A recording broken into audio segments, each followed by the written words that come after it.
All right, let's dive into a story about a man who did the impossible, the absolutely unthinkable. Get this. He stood on a rooftop in Los Angeles and proved that one person could hold the entire planet hostage. And his weapon? The sun itself. Yeah, you heard that right. I mean, really think about that for a second. We totally take the sunrise for granted, right? It just happens. But what if it wasn't a guarantee? What if someone could suddenly control our access to daylight, turning it from a simple fact of life into a privilege they could just grant or take away? Well, for millions of people in Los Angeles, that hypothetical question, it stopped being hypothetical one morning. At precisely 7:40 a.m., their day, and honestly, the world as they knew it, just came to a grinding halt.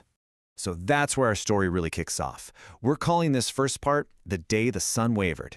We'll explore that first unbelievable moment of shock when an entire city literally held its breath, completely baffled by what was happening. Okay, so picture this. You're in your morning commute, and the sun just dims. Not an eclipse, something else, something weirder. It's just enough for everyone to notice. Traffic on the freeways slows to a crawl as drivers are just looking up, totally confused. The usual morning noise from the birds, it just falls silent.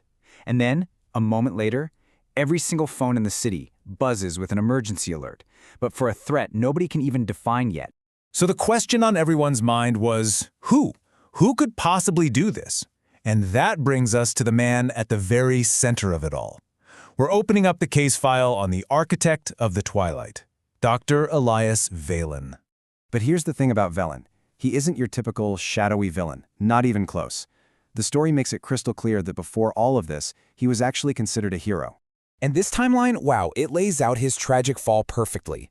Not too long ago, Valen was celebrated as the world's most brilliant energy physicist. He sounded the alarm about impending climate collapse, and he didn't just point out problems, he had real solutions. But what happened? The very governments he tried to help buried his research, they cut his funding, and they basically tried to erase his name. Which brings us to right now, him, standing on the roof of the Helios Tower in complete control.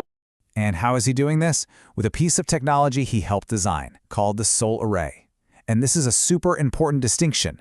This isn't some doomsday weapon meant to destroy the sun. No, it's way more nuanced than that.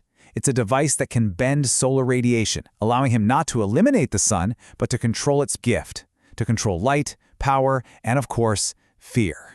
This technology and his perch atop the tower sets the stage for a seriously tense standoff. So, Section 3, A Balance of Fear. This is the rooftop confrontation where the entire philosophical conflict of the story just plays out. The only person who manages to figure out where Valen is and get to him is a former intelligence officer named Maya Cruz. She confronts him with the undeniable human costs of his actions, stating the obvious, you'll hurt millions. And Valen's response is what transforms him from a simple terrorist into something so much more complex. He doesn't deny it. Instead, he just says, they're already hurt. I'm just making the pain invisible. In his mind, he isn't causing new suffering. He's just holding up a giant mirror to the suffering the world's leaders have chosen to ignore for years. His message wasn't just words, though.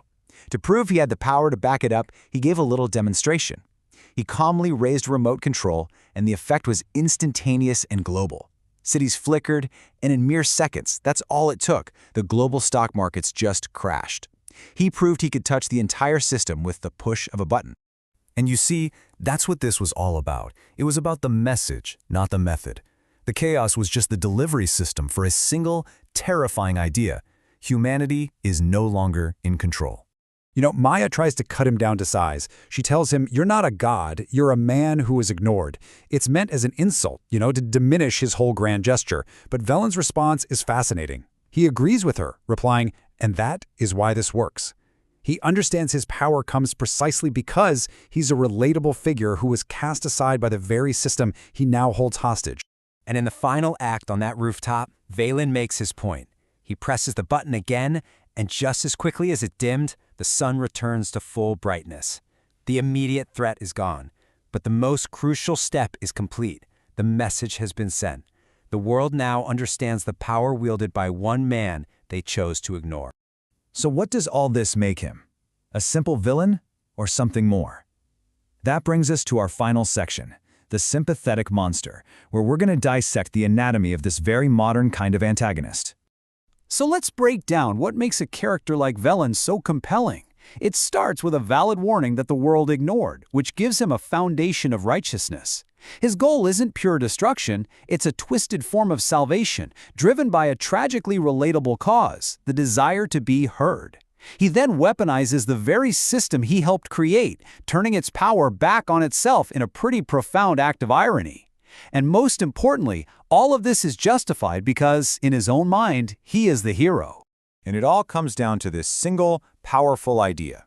Elias Phelan became the most dangerous man alive, not because he was driven by hatred for the world, but because he was absolutely, unshakably convinced that he was the only one who could save it. Which leaves us with one final, unsettling question to chew on. Is a villain with a righteous cause, someone who genuinely believes they are the savior, the most dangerous kind of villain there is?